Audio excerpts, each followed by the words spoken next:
Hello, donc on se retrouve aujourd'hui pour une vidéo face caméra.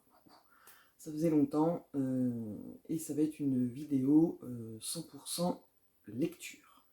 Voilà, enfin, avant je faisais des vidéos où je parlais que de lecture, j'avais abandonné parce que je parlais que de ça dans les vlogs et je trouvais ça redondant. Et en plus, j'ai une panne de lecture, enfin une panne de lecture qui n'est pas une panne de... Enfin, si, c'est une panne de lecture. Ça commence fort. Je suis perturbée parce que je vous vois flou, puisque j'ai enlevé mes lunettes, parce que sinon vous voyez le petit point bleu dedans, et je me suis dit que ça allait être chiant, sauf que euh, l'âge aidant, je vois pas trop bien, et donc ça me perturbe de me voir moi flou là dans le retour caméra. Mais bon, bref. Oui, comme dernièrement, je n'ai mis que des vidéos point de croix et de mes activités créatives, et maintenant dans les vlogs je parle aussi de lecture, puisque ça a un peu repris, mais voilà, les nouvelles activités avaient fait que la lecture avait fortement diminué, et en plus, aucun roman n'arrivait à me faire lâcher mes activités créatives, ce qui fait que je ne lisais quasiment plus. Et donc, bah, ça ne servait plus à rien de venir en parler, parce qu'en plus, les livres, je les appréciais pas plus que ça, puisque j'arrivais pas à rentrer dedans, enfin bref. Et là, c'est revenu en appliquant la technique de Fred, parce que je sais qu'elle va passer par là, Fred. Donc si tu passes par là, je te fais des gros bisous. Qui donc lit 20 minutes le matin au petit déjeuner. Et moi, jusqu'à maintenant, voilà, j'avalais mon café en lisant, oui, quelques pages, mais je laissais vite de côté pour aller me jeter sur mon point de croix ou mon tricot, ou voilà. Et là, depuis quelque temps, je m'astreins, on va dire. Je m'astreins. Je me dis, allez, vas-y, 20 minutes, une demi-heure, c'est bon, tu peux, voilà, il te restera encore du temps pour faire un peu d'activité créative après, donc voilà. Et c'est revenu, alors d'autant plus en force depuis hier. Alors on est dimanche matin, euh, et j'ai commencé un nouveau livre hier, je vais vous en parler tout à la fin. Euh, et là, je suis à fond dedans, il est trop bien, je suis trop content. Donc voilà. Et donc, je me suis dit ce matin, mais tiens, voilà, je vais faire une vidéo 100% lecture et on fera ça un peu de temps en temps, où j'aurai suffisamment lu de livres pour les regrouper en un point lecture. Parce que j'en parle dans les vlogs, mais comme dans les vlogs, il y a un peu de tout. Si vous n'aimez rien d'autre que la lecture, c'est un peu compliqué de vous taper des moments de point de croix et de tricot pour avoir un bout de lecture au milieu. Je comprends parfaitement. Donc, je ferai de temps en temps des petites vidéos parlons lecture. Et donc, pour ce premier, et c'est long, là ça va être long parce qu'il y a beaucoup. Euh, Ça fait à moitié un book haul et lecture en cours. Voilà. Parce que j'avais mis sur Instagram, sur mon compte lecture, qui est Sandrine le-8 Bookin, la photo de mes futures lectures, ma petite pile à lire que j'avais préparée. Parce que si je compte ma bibliothèque à lire, parce que moi c'est même plus une pile à lire, hein, quand on a plus de 600 livres à lire, c'est plus une pile, c'est voilà, une montagne. J'avais quand même préparé une petite pile, alors, qui est les derniers livres que j'ai achetés, et j'avais mis la photo sur Instagram en disant que c'était ça mes futures lectures. Donc je me suis dit, bah tiens, je vais vous les montrer en vidéo, même si cette petite pile à lire a été bouleversée, puisque hier je suis allée, alors que ça faisait des mois que j'y étais plus allée, à la bibliothèque.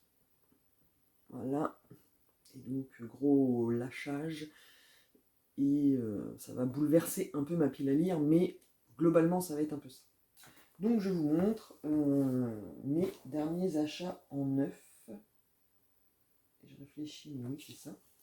De livres neufs. Alors, je vais commencer par le premier, parce que même si oui, je ne lisais plus beaucoup, ça ne m'empêche pas de me promener dans les rayons livres de mon supermarché quand je vais faire les courses, ou en librairie quand j'ai l'occasion, et d'en acheter. Hein, parce que voilà, on ne se refait pas. Et donc, le premier livre que j'avais mis dans ma petite pile à lire, c'est... Alors, évidemment, j'ai pas mes lunettes. Euh, et là, à l'image, c'est à l'envers, même si vous le voyez à l'endroit. Moi, quand je filme, c'est à l'envers. Donc, c'est Eleftheria de Muriel Zach, Zach, je sais pas si c'est. Alors évidemment, puis j'ai la lumière de la fenêtre. Voilà. Donc si je me mets là, vous verrez mieux. Donc c'est un roman qui vient de sortir. Est-ce qu'il vient de sortir ou est-ce qu'il est sorti il y a un peu plus longtemps? Si. 2022 aux éditions Emmanuel Colas. Et moi j'ai complètement craqué sur la couverture, parce que je la trouve magnifique. Et c'est sur le thème de la Seconde Guerre mondiale. Donc voilà, si vous n'avez pas oublié ou si vous étiez là avant, vous savez que la Seconde Guerre mondiale, c'est un de mes sujets préférés de lecture. Et donc dès que j'ai un roman là-dessus, j'y vais à moitié les yeux fermés. Et donc là, ça se passe en 1940 au nord de la Crète. La communauté juive célèbre Rosh Hashanah. Rebecca écoute les commérages sur le futur mariage de Stella. On s'interroge aussi sur la guerre qui a commencé en Europe. Métaxas, le dictateur au pouvoir à Athènes, saura-t-il résister à Mussolini et à son allié Hitler? Bientôt, le bateau de Nikos, le Tanaïs, est réquisitionné par l'armée grecque. Malgré la menace, la vie continue jusqu'au matin du 20 mai 1941, lorsque le Troisième Reich lance sur la Crète une invasion aéroportée. Faut-il fuir ou rester? C'est l'heure de savoir si on est libre de choisir son destin. Moi, la couverture, je la trouvais magnifique. Intrigué, j'ai retourné, j'ai lu. Et comme ce sera mon premier roman sur l'endroit où va se situer l'histoire, du coup j'ai craqué, je l'ai pris. Et donc, voilà. Je ne connaissais pas les éditions Emmanuel Colas. Mais je trouve très sympathique. Mais mis à part que c'est une jaquette comme ça. Et moi, je trouve ça un peu. Enfin, pas pénible, mais c'est. Enfin, si. Ça se décale toujours, parce que sinon, voilà, le livre en lui-même derrière, il est comme ça. C'est toujours pénible. C'est un peu comme dans les Françoisières, ils ont ça aussi. Ça se barre tout le temps. Mais bon. Voilà. Et donc, ça fait partie de mes prochaines lectures. Je l'avais mis dans ma petite pile, hein, comme nouvel achat et direct. Je vais le lire bientôt. Donc voilà, le premier. Je vire mes lunettes. Ensuite, j'avais acheté celui-là, La fille du Reich de Louise Fin, aux éditions Hauteville. Alors celui-là, en fait, quand je l'ai vu, là il est en format poche des éditions Hauteville. Autant vous dire, je me suis jeté dessus parce que j'ai déjà failli l'acheter en grand format. Il était sorti, je ne sais plus quand est-ce qu'il est sorti en grand format, mais je l'avais vu en grand format et j'avais hésité à le prendre. Et je l'avais reposé en me disant non, résiste, t'en as déjà plein à lire, tu vas le prendre là, mais tu vas pas le lire tout de suite, tu le prendras une prochaine fois. Et c'est comme tout, à chaque fois j'achète en grand format, je ne les lis pas et ils sortent en poche. Donc là, par contre, quand je l'ai vu en poche, évidemment, je me suis jeté dessus. Et comme le titre l'indique, il va aussi être question de la Seconde Guerre mondiale, mais pour le coup, où on suit des Allemands. Voilà. Parce que là, il est question de la fille d'un officier nazi de haut rang, Etty Heinrich, qui tient à jouer un rôle dans l'avènement du glorieux Reich qui doit durer 1000 ans. Mais ses retrouvailles avec Walter, un ami d'enfance juif, éveillent en elle des sentiments interdits. Déchirée, perdue, elle ne sait plus à qui se fier ni vers qui se tourner.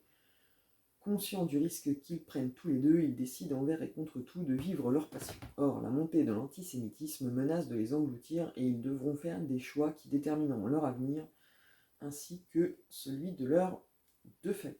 L'amour triomphera-t-il ou les amènera-t-il à leur perte? Voilà.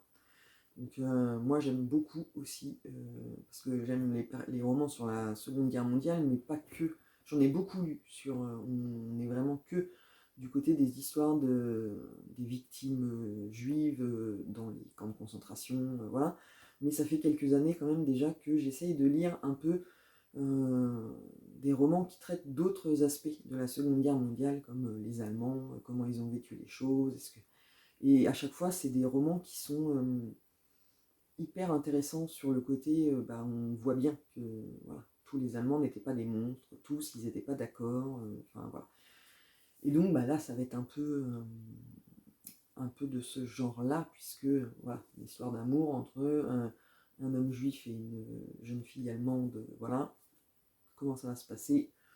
Donc, je n'ai pas résisté, et il est dans ma pile, et il sera lu bientôt, en alternant, pas, je les enchaîne pas les uns derrière les autres, parce que forcément, sinon je mélange les histoires, voilà. Je l'alternerai avec d'autres, hein, sachant que j'ai de quoi faire pour alterner. Donc, alors celui-là, si vous regardez les vlogs, vous savez déjà que je l'ai acheté, puisque je l'ai montré en vlog. Donc, j'ai pris Reine de sang de Philippa Grégory en format poche aux éditions Hauteville, parce que j'ai découvert récemment cette autrice avec La sorcière de Silcy, que j'ai énormément aimé et qui m'a donné envie de découvrir d'autres romans de l'autrice. Donc, dans la liste de ceux qu'elle a déjà écrits, c'est celui-là dont le résumé derrière me tentait le plus. Et donc, c'est celui-là que j'ai choisi, et donc je vous lis le résumé, ça sera plus simple. Jane, Catherine et Marie Gray sont trois sœurs qui ne souhaitent rien d'autre que profiter des beautés de ce monde, de leur jeunesse et de trouver l'amour. Mais leur héritage royal fait d'elles des cibles aux yeux de leurs cousines Marie et Élisabeth, qui se partageront successivement la couronne d'Angleterre et redoutent plus que tout de la perdre. Chacune d'entre elles est cependant déterminée à prendre les rênes de son propre destin, même si cela signifie risquer sa vie et passer le restant de ses jours à la Tour de Londres, dans ce jeu de pouvoir qui sera la dernière Tudor. Voilà. Un petit tension, voilà. Le résumé me plaisait bien, et comme j'ai énormément aimé La sorcière de Silcy, je me suis dit, celui-là, c'est bon, je me le prends, et donc voilà. Il sera lu bientôt, voilà, puisque c'était ma petite pile à lire que j'avais préparée avec les derniers romans que j'ai achetés, et donc le dernier que j'ai acheté en même temps que le Reine de sang, là, il y a 10 jours, et que vous l'aviez déjà vu en vlog, mais voilà, c'est La fille du bourreau et le roi des mendiants de Oliver Poch, je ne sais pas si c'est comme ça qu'on prononce, voilà, aux éditions Babel dans leur collection Poche. C'est un thriller ou roman policier, non, thriller, parce que c'est pas des policiers dedans, qui se passe au 17e, oui c'est ça, au 17e siècle. J'ai été attiré d'abord par la couverture, comme bien souvent en librairie, et j'ai lu le résumé, et m'a donné très très envie de découvrir l'histoire. Donc on est apprenant que sa sœur est mourante, le bourreau au grand cœur, Jacob Cuisle, décide de se rendre à son chevet. Après un périple mouvementé sur le Danube en crue et aussitôt parvenu à Ratisbonne, il trouve sa sœur et son beau-frère baignant tous deux dans leur sang, le testament le désignant comme unique héritier, tout prêt à croire qu'il est le meurtrier. Pendant ce temps, sa fille Magdalena et Simon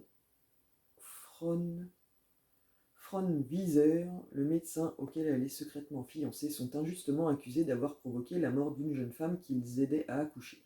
Ils s'enfuient alors de Schongau et arrivent eux aussi à Ratisbonne, où ils vont pouvoir mener l'enquête pour innocenter Cuissel. Sous la forme d'un thriller parfaitement maîtrisé, Olivier Poch nous dévoile avec une rigueur historique sans pareille les us et coutumes allemands du XVIIe siècle, mais aussi la complexité inhérente à une ville libre où s'affrontent les intérêts, pas toujours compatibles, de l'Empire, de la municipalité et de l'Église. Voilà. Moi, rien que quand j'ai lu le résumé, deux enquêtes, une enquête policière, faut que j'arrête de dire policière, c'est pas des policiers, le résumé m'a tenté et j'avais envie de découvrir cette histoire. C'est un auteur que je ne connais absolument pas, mais en même temps, je crois que...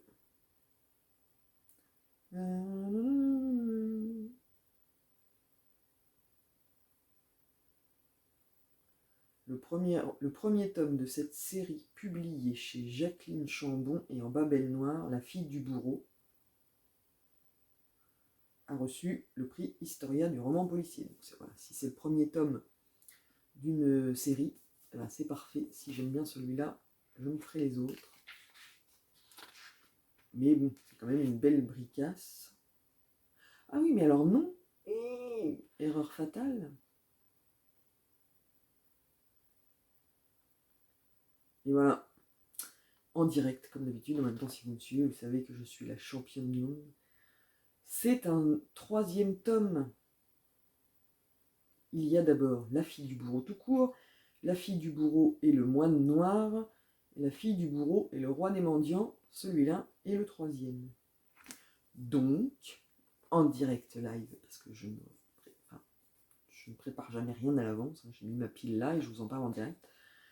Donc il ne sera pas lu tout de suite, parce que je vais m'acheter le tome 1, puisque s'il y a des liens entre les personnages, c'est mieux de les connaître. Donc, j'ai acheté le tome 3. Il va sortir de ma pile à lire pour être lu plus tard quand j'aurai acheté le tome 1, le vrai. Et je viendrai vous en reparler, forcément. Voilà, donc ça c'était ma pile à lire prévue à l'origine, avec bouleversement en direct, mais bon, voilà. Sauf que, hier, je suis allé à la bibliothèque et j'ai emprunté beaucoup, mais en tout cas beaucoup plus de livres que ce que je peux lire en 3 semaines, qui est le délai qu'on a pour les lire. Donc, je vous montre ce que j'ai choisi. Alors, pas dans l'ordre dans lequel je les ai trouvés, mais... Donc, le premier que j'ai choisi, c'est Le gang des Mirabelles de Camille de Peretti, qui est au livre de poche. Alors, j'adore la couverture. Je crois que j'avais failli l'acheter en plus, et voilà. J'avais réussi à résister, et là, je vais l'avoir gratuit à la bibliothèque. Où on est au Moyen-Âge, avec 2 sœurs, Éléanore et Adélaïde, qui se bâtissent un destin singulier. Bravant les conventions, l'une découvre le véritable amour, tandis que l'autre s'adonne au secret de sa passion pour la médecine.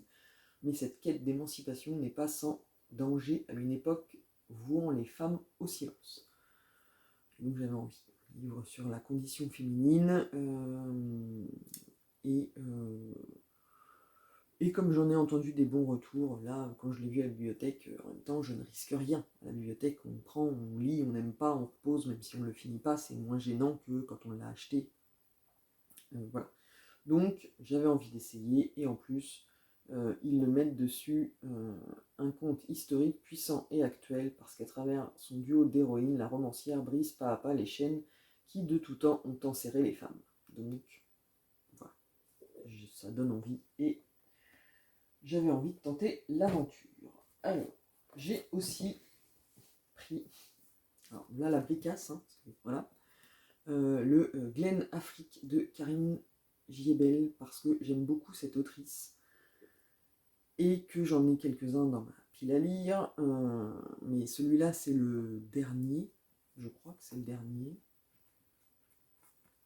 Si, c'est le dernier forcément.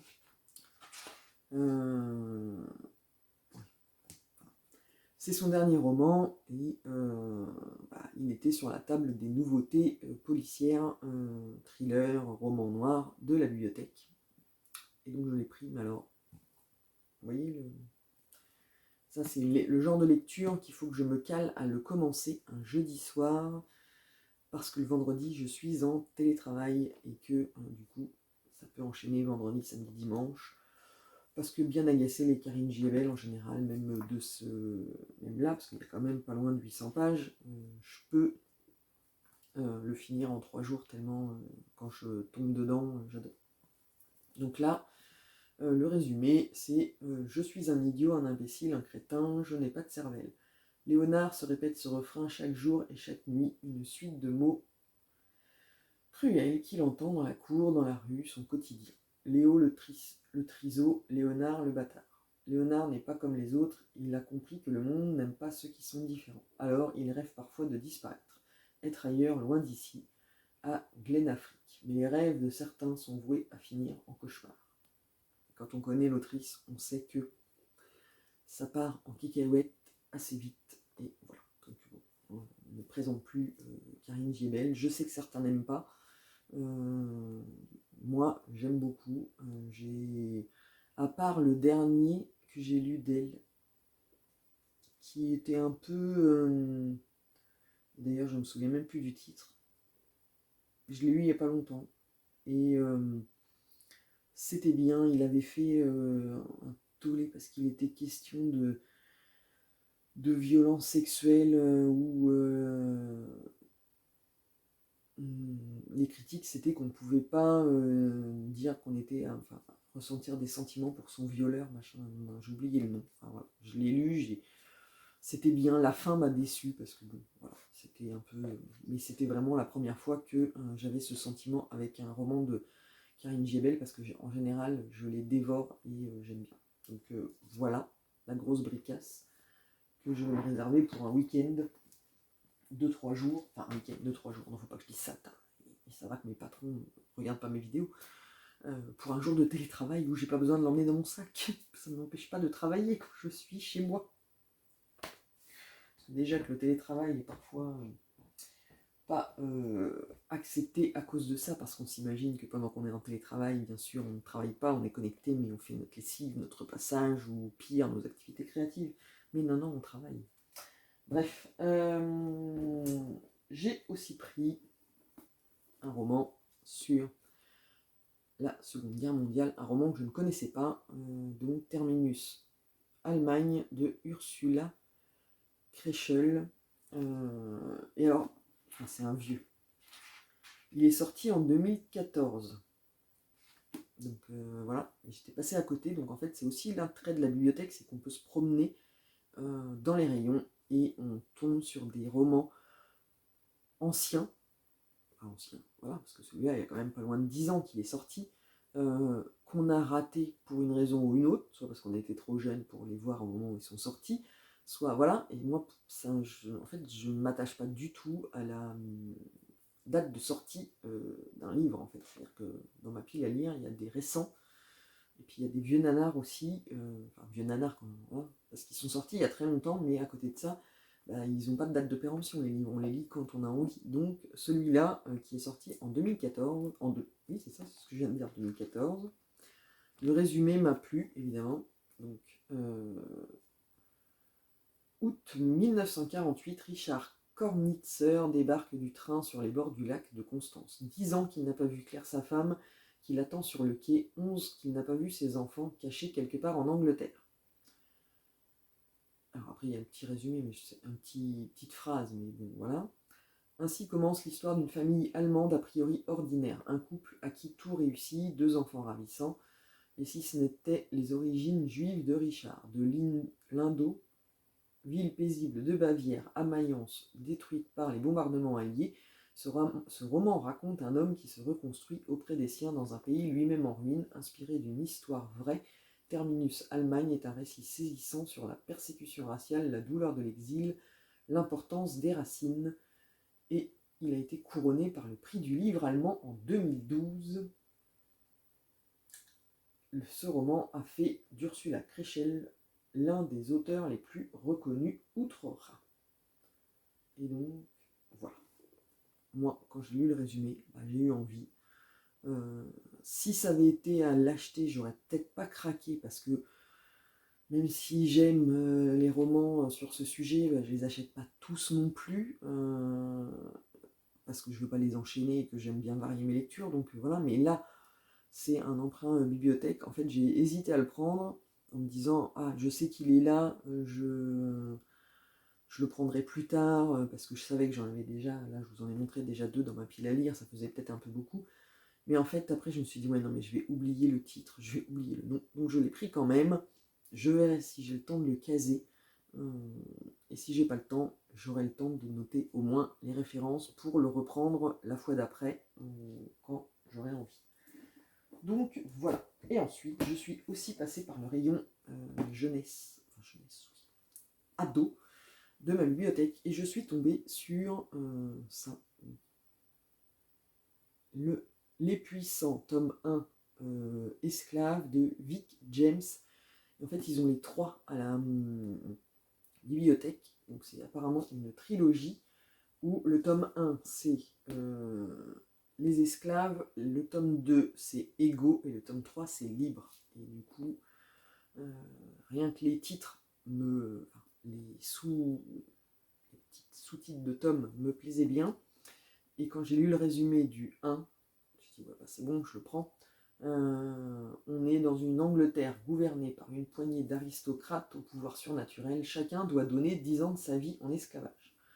Abby, 18 ans, et son frère Luc, 16 ans, voient ainsi leur destin bouleversé quand leurs parents les emmènent accomplir en famille leur jour d'esclavage. Abby devient domestique au service de la puissante famille Jardine. Le décor est somptueux, pourtant il dissimule des luttes de pouvoir sans pitié. Luc est exilé dans la ville industrielle de Millmoor, loin de sa famille, dans un environnement brutal et pollué. Il s'épuise à la tâche, mais d'autres comme lui partagent ses idéaux de liberté. Il découvre alors qu'il existe un pouvoir bien plus grand que la magie, la rébellion. Voilà. Alors, moi je lis ça, j'embarque. J'ai même hésité à prendre les 2 autres tomes, une trilogie, parce qu'à la bibliothèque j'ai une carte famille, c'est-à-dire qu'il y a ma carte à moi, la carte de mes enfants, et j'ai même fait la carte de monsieur, alors qu'il ne lit rien du tout, mais juste pour avoir la possibilité d'emprunter plus de livres. Mais voilà, j'ai mon cœur balancé entre les prendre tous, parce que ce qui va se passer, c'est que si je le finis en milieu de semaine, et que ça se finit vraiment de façon très très haletante, et que je n'ai qu'une envie, c'est de lire le tome 2, je vais devoir patienter jusqu'au week-end suivant pour pouvoir aller à la bibliothèque prendre le tome 2. Et donc j'ai hésité, mais voilà, je me suis dit ça ne sert à rien, ils y sont. Comme tu as pris le tome 1, personne ne va te piquer le tome 2, il suffira de prendre le tome 2 quand tu ramèneras le tome 1. Voilà. Et ça fait longtemps que j'ai pas lu de roman ado. Donc je pense que celui-là va très très vite intégrer mes lectures, mais ce sera après le dernier que j'ai emprunté à la bibliothèque, mais que j'ai commencé directement après. Et en fait, je suis en train de tilter que non. D'abord, je vais vous montrer aussi.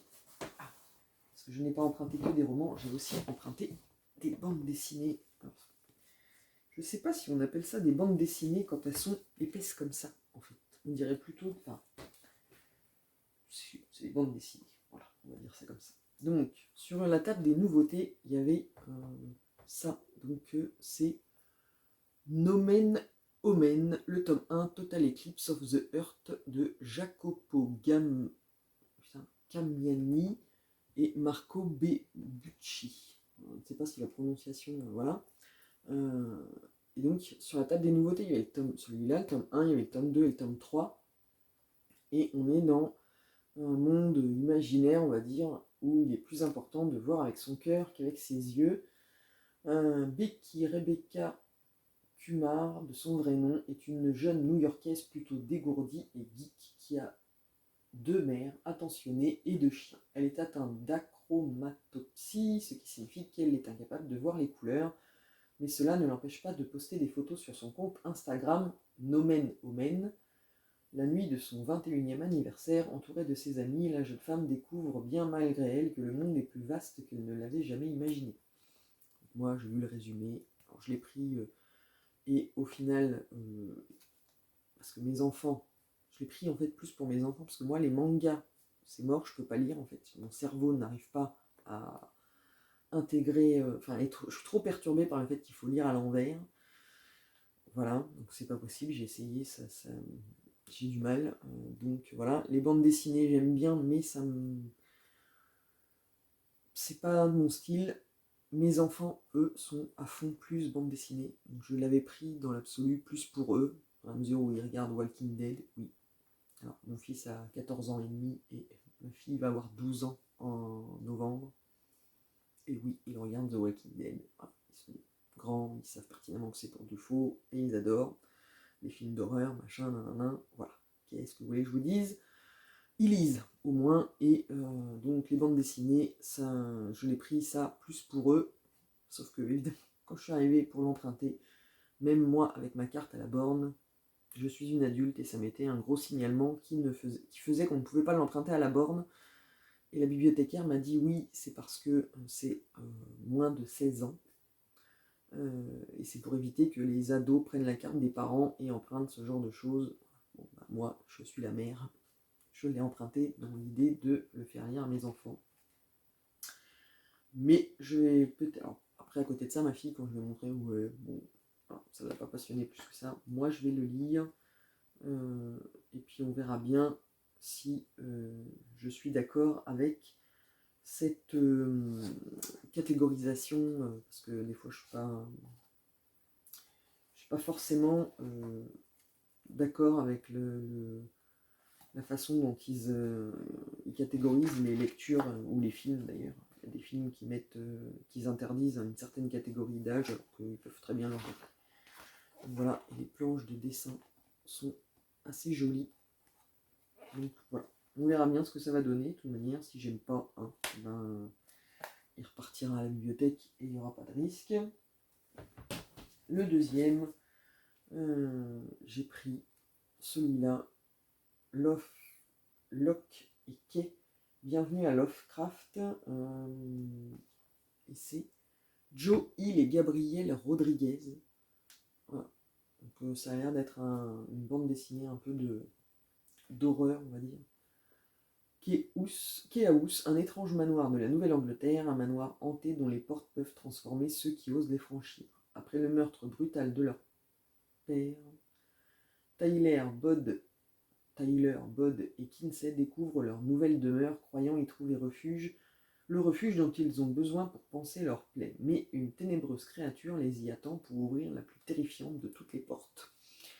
Et là, donc, je suis en train de me dire, en lisant ça, que ça se trouve, c'est pas un tome 1. Si, en plus, c'est marqué là, tome 1. Oui. Là, je me suis pas trompé. Donc, voilà. Les dessins sont, ma foi, pas trop mal. Alors j'essaye de vous montrer une page pour pas... Les dessins sont pas trop mal faits. Même si c'est, quand je dis ça, c'est un peu... Voilà, parce que moi je dessine comme un pied, donc c'est juger les dessins des autres, voilà. Mais par rapport au dernier que je vais vous montrer, ça va. Je trouve qu'ils sont agréables à regarder. Et voilà. Et donc l'histoire, on verra bien. Ça se trouve, mon fils va les lire, parce que lui, il est absolument pas roman. Il lit que des BD, parce que il nous explique en fait que lui n'arrive pas à se faire à s'imaginer l'histoire qu'il est en train de lire. S'il lit un roman, il s'imagine pas l'histoire dans sa tête, il n'y arrive pas. Alors qu'avec les BD, voilà, l'image elle est déjà faite puisqu'il voit les vignettes et voilà, il a juste à lire l'histoire et ça lui va mieux. Donc moi je m'en fiche royalement. Il lit voilà, des BD, des bandes dessinées, c'est aussi de la lecture, quoi qu'en disent certains. Et donc le dernier, j'ai pris ça, Witches, de Scott Snyder, Jock et Matt Hollingsworth,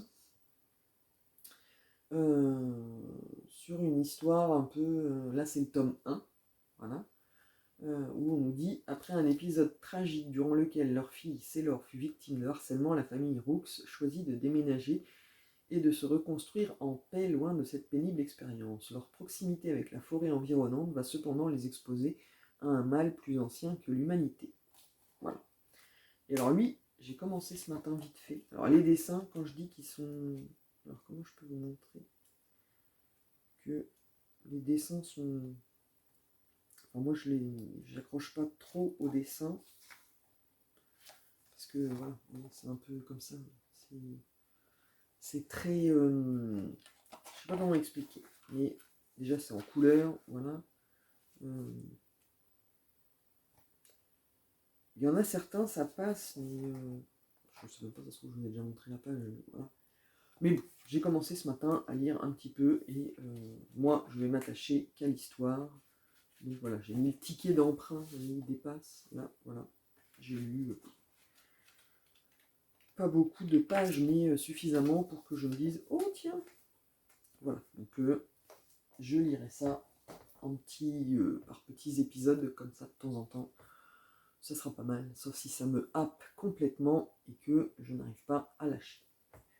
Donc, maintenant, on va passer à mes lectures en cours. Comme ça, il y aura la dernière qui est un emprunt de la bibliothèque d'hier que j'ai entamé direct et que je pense que je ne vais pas le lâcher avant de l'avoir fini, tellement j'adore. Mais sinon, au niveau des lectures en cours, alors j'en ai une qui est en cours depuis l'an de grâce que j'ai mis en pause parce que j'y arrive pas. Alors je ne dis pas que c'est pas bien, parce qu'en fait je l'ai commencé cet été. Donc c'est Ainsi battent les cœurs amoureux de Lily M, qui est un roman. Alors je ne suis pas très très pro dans le domaine, mais c'est un roman new adulte MM, masculin, voilà. Ça m'intriguait, j'avais envie de découvrir. Je l'ai trouvé d'occasion à Easy Cash, je crois. Et je trouvais, oui, c'est marqué derrière, il y a l'étiquette. Je trouvais le résumé plutôt sympa. Enlevé à sa naissance, Dorian a grandi dans une secte où on lui a enseigné de fausses croyances et infligé les pires sévices jusqu'à ce que son père le retrouve et le ramène à Chicago. Entre le réconfort que lui apporte la musique et sa famille, il a l'impression d'avoir trouvé un équilibre et devient un DJ renommé. Mais l'arrivée d'un homme mystérieux bouleverse son existence. Swan veut faire la lumière sur la disparition de son frère qui a rejoint la secte des années auparavant. Dorian voudrait garder le silence sur ses souvenirs douloureux, mais face aux sentiments troubles que Swan éveille en lui, a-t-il vraiment le choix? Les deux hommes brisés parviendront-ils à surmonter ce passé qui les unit et les sépare à la fois? Oui, parce que quand le fameux policier, Swan, voilà, c'est son frère à lui qui a été embrigadé dans la même secte que Dorian, et donc du coup, voilà. Alors, j'aime bien, enfin, oui, j'aime bien l'histoire, mais c'est hyper lent. Et donc, le roman, il fait 630 pages. Et voilà, mon marque-page, il est là. J'ai lu 200 pages. Et voilà, j'aime bien le personnage de Dorian, torturé, machin, nanana. On sent qu'il y a vraiment le mystère sur ce qui s'est passé quand il était dans la secte. Voilà, là, Swan est arrivé, il se cherche, il discute, nanana, mais voilà quoi. C'est hyper lent, ça démarre pas. Et je m'ennuie un peu, donc du coup, je l'ai mis en pause en me disant que c'était dû à mon état d'esprit du moment où je l'ai lu, puisque j'étais à un moment où mes loisirs créatifs m'appelaient plus qu'eux, et ça fait partie des romans où j'arrivais pas à rester dedans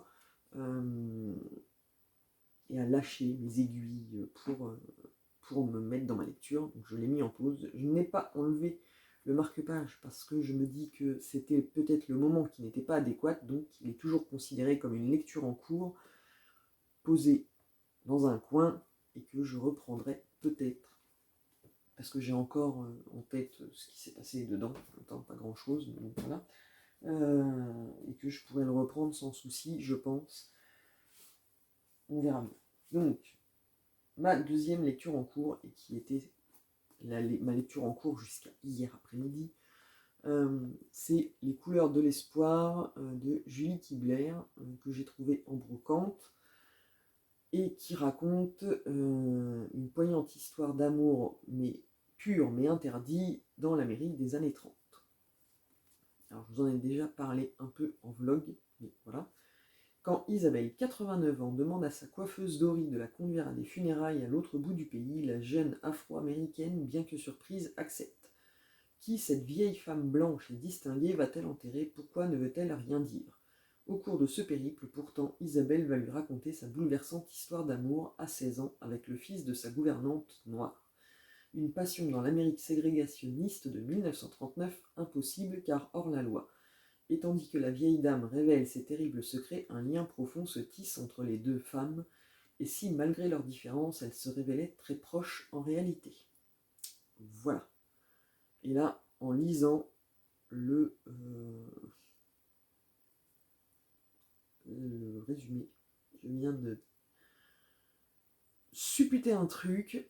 Voilà, bref. Donc voilà, c'est la lecture que j'avais en cours jusqu'à hier après-midi, que j'ai commencé jeudi, et que j'aime bien. Hein, voilà, j'en ai lu, je suis à la page 104, où c'est le début. Voilà, ça alterne des périodes où on est avec donc Dory et Isabelle pendant qu'elles font le voyage pour aller à cet enterrement, et donc de leur conversation au jour d'aujourd'hui, de ce qui se passe pour les différentes situations, parce que par exemple elles vont dans un café, la serveuse ne parle qu'à Isabelle et n'imagine pas que Isabelle, 89 ans, femme blanche, puisse être avec Dory, une afro-américaine.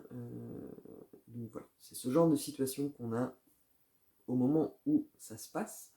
Alors on ne nous dit pas précisément à quel moment, parce que à chaque fois on met aujourd'hui. Donc c'est pas, on va dire que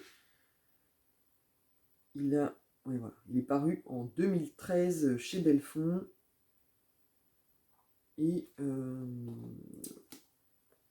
moi c'est une édition françoisière que j'ai trouvée en brocante, mais voilà, on va dire qu'on est en 2013 au moment où l'autrice a écrit le bouquin. Et on fait des allers-retours en 1939, au moment où Isabelle nous raconte, voilà. Donc là, elle a rencontré Robert, le fils de sa gouvernante noire, et on sent bien que Isabelle, à 16 ans à l'époque, a envie pas de s'émanciper, mais voilà, elle n'écoute pas forcément ce que ses parents disent, et elle n'est pas... elle n'a pas la même idée. Voilà. Elle sait que c'est dangereux, voilà, mais c'est une adolescente, voilà, qui va à l'encontre de ce que peuvent dire ses parents. Donc j'aime bien, et je vais en fait, ça va devenir ma lecture de train, enfin, de trajet, que je vais emmener avec moi, et je la lirai. Je continuerai à lire ce roman pendant que je fais mes voyages pour aller au travail, parce que j'aime bien, et que c'est voilà. Le deuxième thème que j'aime bien dans mes lectures, c'est le racisme et la ségrégation aux États-Unis, ou ailleurs d'ailleurs en même temps.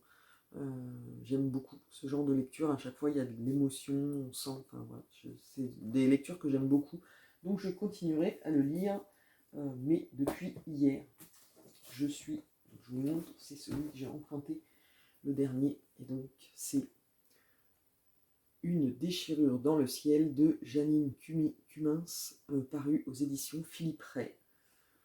Et c'est le deuxième roman de l'autrice. Et alors, comme je suis un peu sortie du monde littéraire, de la sphère booktube et tout ça, où j'ai abandonné mon compte pendant des mois, j'avais raté la sortie de ce roman. Pourtant, je suis abonné, je reçois la newsletter des éditions Philippe Ray. Parce qu'en 2021, j'ai dû, en plus, peut-être je vous en ai parlé ou pas, dans mes vieilles vidéos, voilà, j'avais découvert l'autrice avec American Dirt, que j'avais découvert complètement par hasard à la FNAC, et que ça avait été aussitôt lu, aussitôt acheté, aussitôt lu et aussitôt adoré. Parce que cette histoire-là sur l'immigration aux États-Unis entre le Mexique et le parcours avec cette femme qui est partie comme ça avec son fils sous le bras pour échapper à son mari violent et chef de la pègre. C'était ça. Non. Son mari, c'est n'importe quoi. Voilà. Son mari était journaliste, et il s'est fait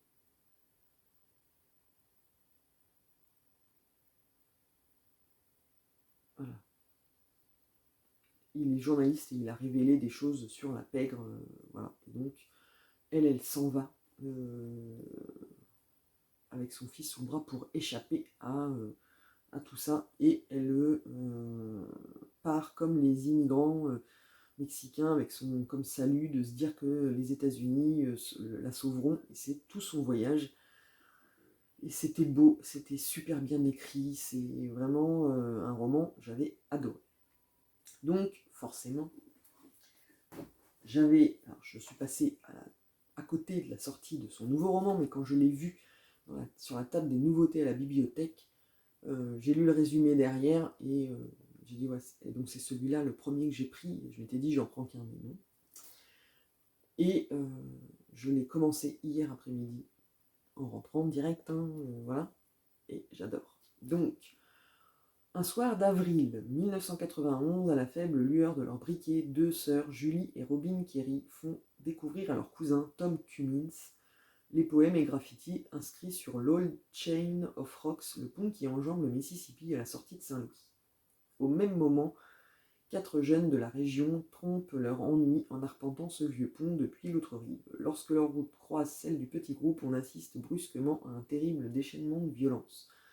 Tom, qui réussit à en réchapper, ne peut pas imaginer que pour lui, sa sœur Janine et toute la famille Cummins, une interminable épreuve commence. Dans ce récit haletant, Janine Cummins raconte et analyse les effets dévastateurs d'un crime sur les victimes et leurs proches, des méthodes policières douteuses au débordement de journalistes fascinés par le meurtre, de la difficile impartialité de la justice à l'épineux débat sur la peine de mort. Ce livre bouleversant explore les ombres de la société américaine. Le lecteur suit le combat de Tom et de sa famille au fil des années et leur émouvante reconstruction, dont le pilier reste la fidélité à leurs disparus.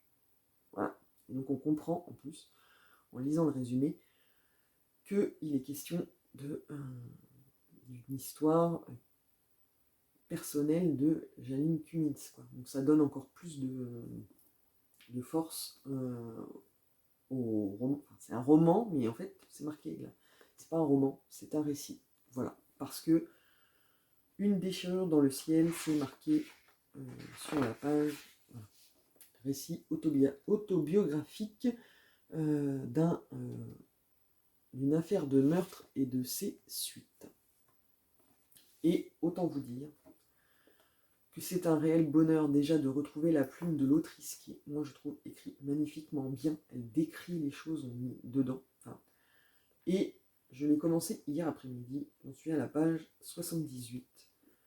Et j'ai énormément de mal à le lâcher. Tellement c'est... Voilà.